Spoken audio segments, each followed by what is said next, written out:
Countdown for blast off.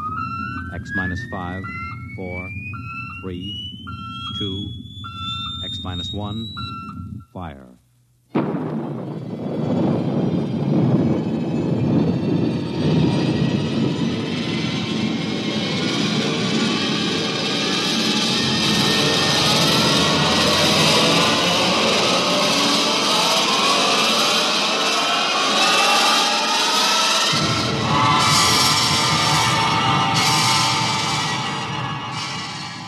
From the far horizons of the unknown come transcribed tales of new dimensions in time and space. These are stories of the future, adventures in which you'll live in 1,000,000 could-be years on 1,000 maybe worlds. The National Broadcasting Company, in cooperation with Street and Smith, publishers of astounding science fiction, presents X minus one.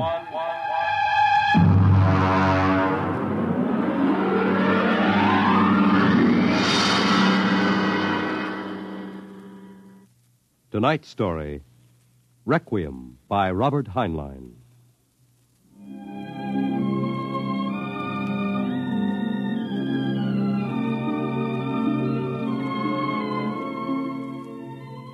On a high hill in Samoa, there is a grave. Inscribed on the marker are these words: Under the wide and starry sky, dig my grave and let me lie. Gladly did I live and gladly die, and I lay me down with a will. This be the verse you grave for me. Here he lies where he longed to be. Home is the sailor, home from the sea, and the hunter, home from the hill. These lines appear another place, scrawled on a shipping tag from a compressed air container, and pinned to the ground with a knife. It wasn't much of a fair, as fairs go. The trotting races wouldn't be held till 8 o'clock at night. The flags and bunting drooped in the gray afternoon, and the pitchmen seemed discouraged. A large black limousine stood at the side of the road, 32 cylinders purring quietly. And over the dust and the clatter of the fair, a bullhorn blasted the highest pitch. Hurry, hurry, hurry, this way to the moon rocket, the moon rocket. See it fly, the actual type rocket used by the first man to see it fly. Chills, thrills, the romance of space. You can ride in it for only $25. Hurry, hurry, hurry. Hey, Charlie, have you got that feed tube patched? I welded it. Good for maybe an hour. What a crowd. They wouldn't risk a nickel to see the sun blow up. Oh, Captain, excuse me, Yeah? Captain. Oh, yes, sir. 50 cents to inspect the rocket. One? Could you take a passenger this trip? You mean you want to go up? $25. That's right. Yes, sir, right away. Charlie, take the pitch. Step this way, sir. Look out for the feed lines. Oh, yes, I see them. Hey, Doc. Passenger for a checkup. Okay, Mac. Well, is this necessary? Regulations. Take off your coat, open your shirt, roll up your right sleeve. All right. How are things, Mac? Slow. We're not drawing as much as the cooch tent. It'll pick up tonight with the trotters. I'm ready, Doctor. All right, give me your arm. All right, breathe in. Breathe. Breathe. Uh-oh.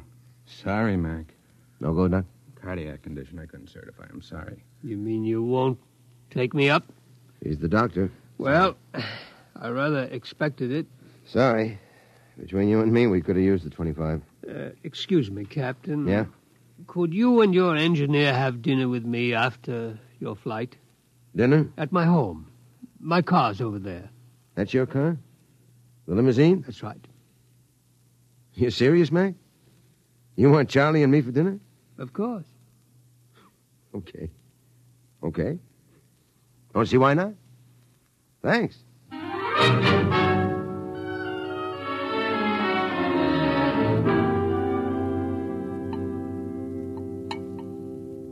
Charlie, you had enough. Lay off, Mac. Oh, that's perfectly all right, Captain McIntyre. Cigar? Thanks. Light? Well, thanks. Yes, it's hard for me to see why any holder of a master's ticket would quit the Earth-Moon run. I didn't like it. Yeah, don't hand us that. It was Rule G washed you out. All right, so I took a few drinks. Tell me, gentlemen, Are you satisfied with what you're doing now? Are you kidding? We've been pushing the old junk heap for a year. Half the time, the sheriff has an attachment on the ship for a fuel bill. It stinks. Would it help you to get back to the moon? Well, sure. I could get a short-haul job hopping ore. I kept my nose clean. I might even get back on the run. Would you be open to a business proposition? What is it? You own your own rocket? Barring a couple of liens against it. I want to charter her to take me to the moon. You hear what he said, Mac? He wants us to fly that old heap to the moon. He can't do it. The old boat's worn out. Why don't you charter a regular company ship? Oh, no, I can't do that. The company charter comes up before a congressional committee this year. They have to follow the regulations. You can't pass the physical. Now, if you can afford to hire us, why don't you bribe a couple of company medics? It's been done before. I know, but not for me. I'm D. Harriman. Harriman? You own the company. Hey, what are you giving us? I own a large percentage of the company, but the other directors won't permit me to jeopardize the franchise. You tie that, Mac. A guy with half the money in the world, and he's up a creek. Shut up, Charlie. Why do you want to go to the moon so bad, Mr. Harriman? Well, it's the one thing I've really wanted to do all my life. I'm maybe 50 years older than you. When I was a kid, nobody believed we'd really reached the moon. You've seen rockets all your lives. When I was a boy, they laughed at the idea, but I believed. I wanted the moon then. I used to stand in the backyard and stare at it.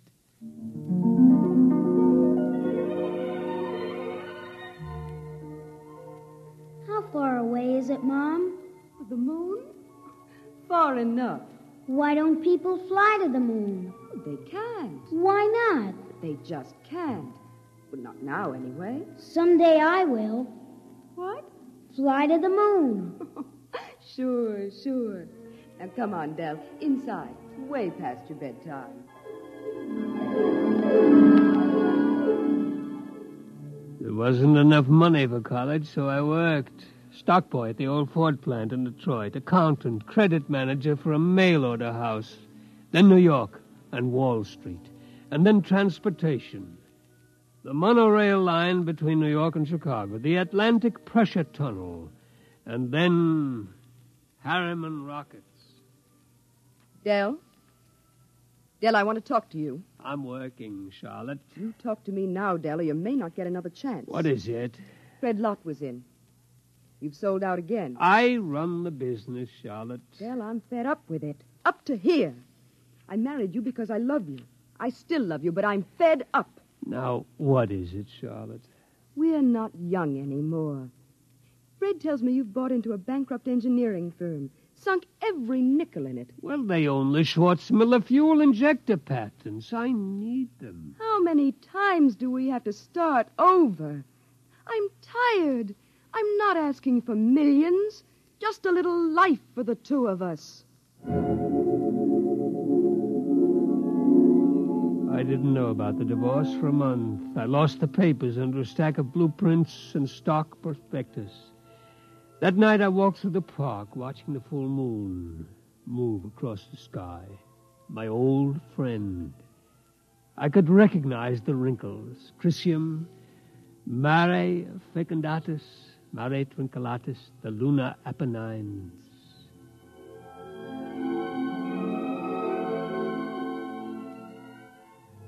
It took 2 fraudulent bankruptcies and an investigation by the Securities and Exchange Commission before we did it. The moon.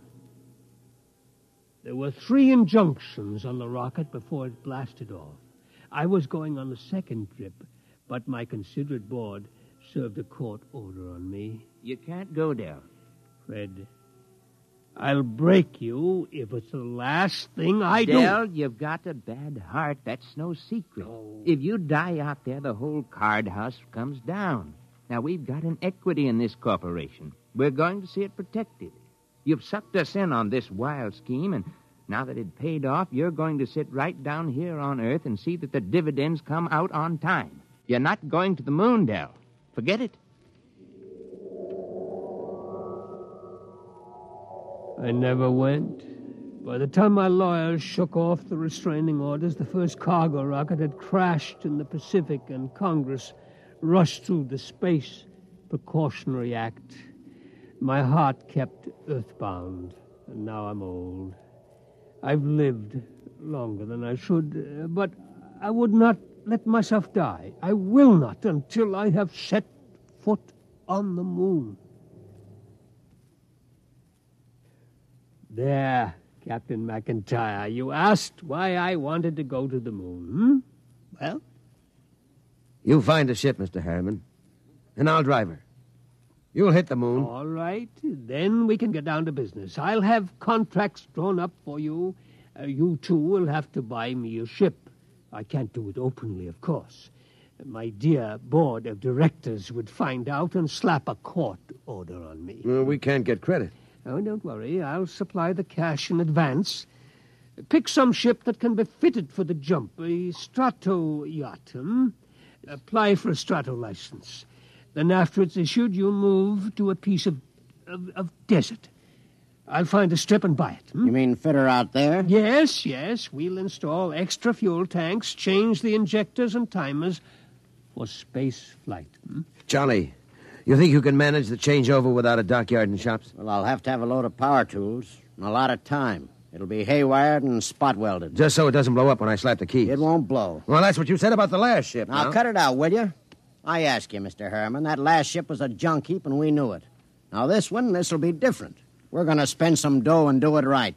Ain't we, Mr. Harriman? You spend all the money you want. I'll see that you get it.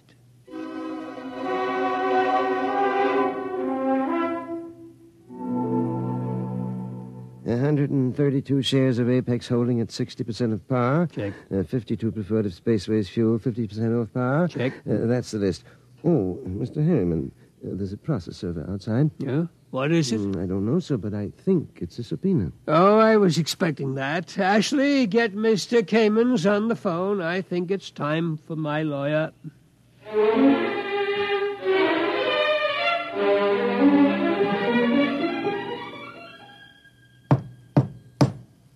May it please Your Honor, counsel representing Mr. Harriman's relatives contend that his behavior for the past few weeks gives clear indication that a mind brilliant in the world of finance has become senile.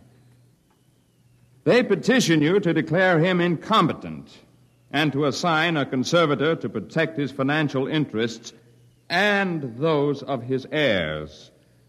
May I suggest that in the last few words, my opponent gave away his entire thesis.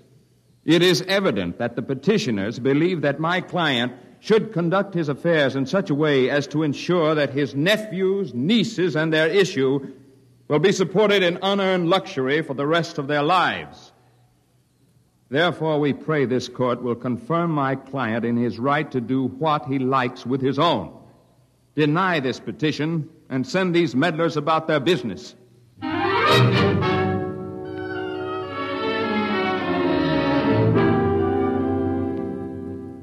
Well, Kamens, It could go either way. He might rule against me? He might. We'll know tomorrow.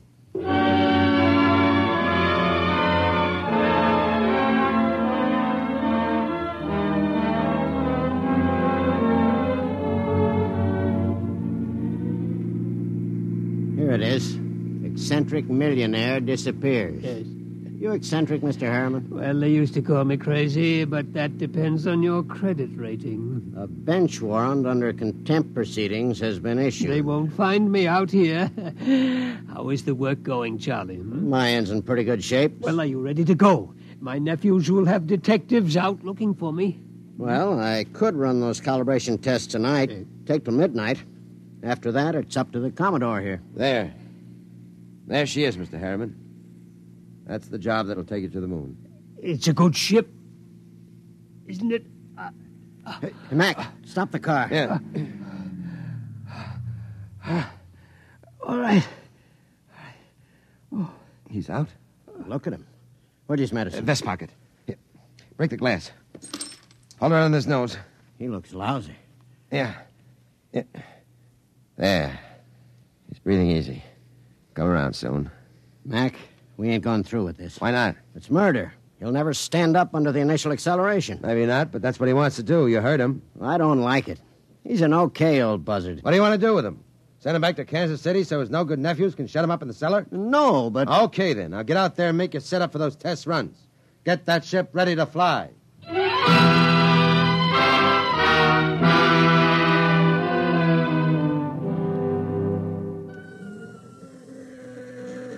Hey, you. Me? How many other people are there out in this desert? What can I do for you? You James McIntyre? Hey, Mac. What's the matter, Charlie? You McIntyre? Yeah. I'm the deputy federal marshal in this district. I got a warrant for your arrest. What charge? Conspiracy to violate the Space Precautionary Act. I suppose you're Charles Schwartz. I got one for you, too. Thanks. And a man named Harriman. Got a court order to put seals on your spaceship. We haven't got any spaceship. What's that, a kiddie car? Strato yacht. Yeah? Well, I'll put seals on it until a spaceship shows up. Where's Harriman? In the shed. What shed? Oh, my knuckle. That's the one I broke playing football. I'm always hurting that finger. We gotta hurry. Get Papa to the cabin and strap him into his hammock. Right. So long, Deputy. Oh, my knuckle.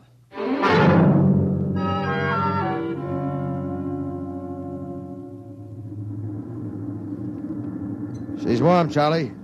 Everything set back there? How do I know? I didn't have time to run tests. Tough. You all right, Mr. Harriman? I think so, but these straps are tight. Have to be when we blast off. All set, Charlie. Give me control. Check. Test keys. 1 bank. Check. 2 bank. There's an auxiliary out. We don't need it. All right, boy, hang on. Let's go.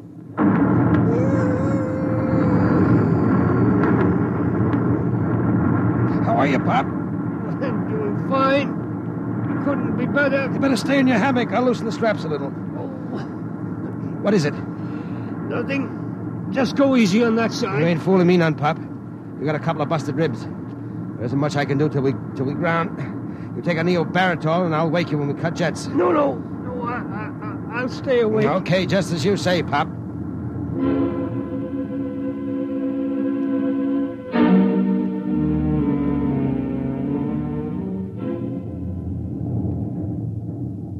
She's on automatic, Charlie.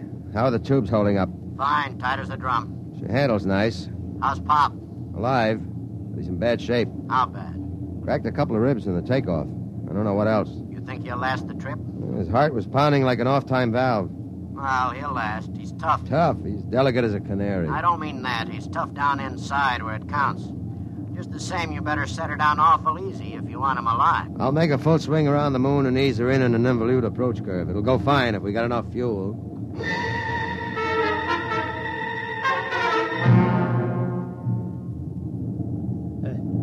Somebody call me?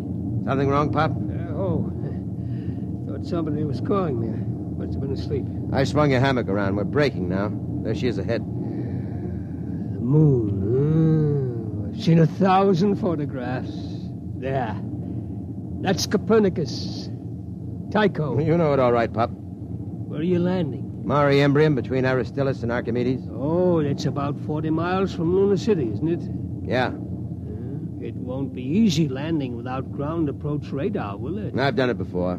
Not without a second pilot to punch the satimeter. You ought to have a mate's ticket, Pop. You know the whole routine. You must have really studied up. Yes, that's all I could do, study, until now. Oh, look at the moon. I feel as if I'm coming home. Yeah. Charlie. Yo. I'm taking her in. Cut in full power. Make it good, Mac. Pop can't take a rough one. Shut up and give me the power. I'll do my best. Okay. Dynamite setting punched. Hang on, here we go.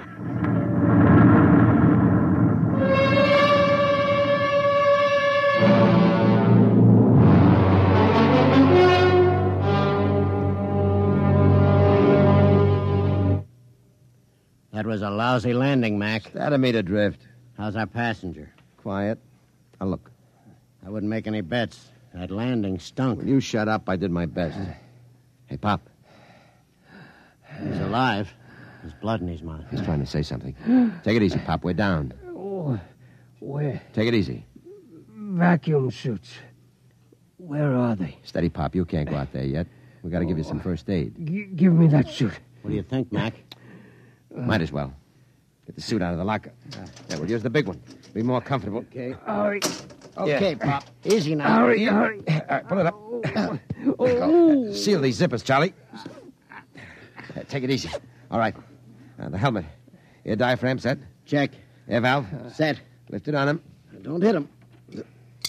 There. All right. Come on, Charlie. Get into your suit, and we'll carry him out the back.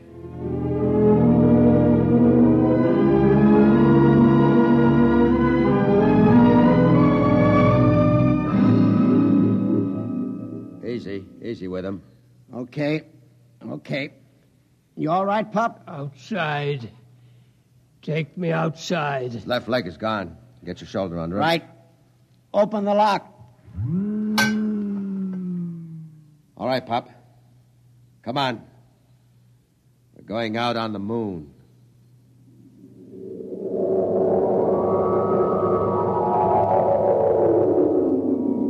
The moon. All right. We're going to leave you out here to look around while we get ready for the hike to town. You all right? The moon. We have to break out air bottles and rig a stretcher. It's 40 miles into the dome. Charlie, prop something behind his head. Okay. You comfortable, Pop? We'll be back soon.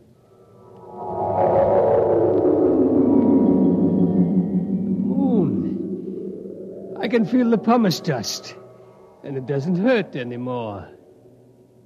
Why, there's the earth overhead, the earth in the sky, and green blue. I'm on the moon. I'm on the moon. Del? Charlotte? I thought I heard somebody call my name. Yeah, I'm getting old. My mind wanders. Del? Charlotte. Del? That is you, isn't it? I made it, Charlotte. I'm on the moon. You didn't understand. You were afraid I wouldn't take care of myself. But I made it. I'm on the moon. I'm on the moon.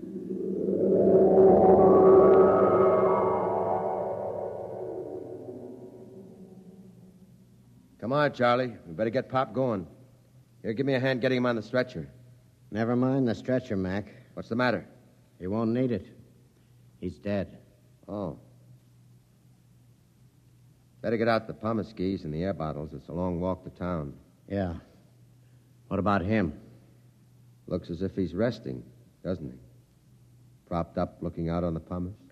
Well, he hit the moon. Come on. Let's start walking.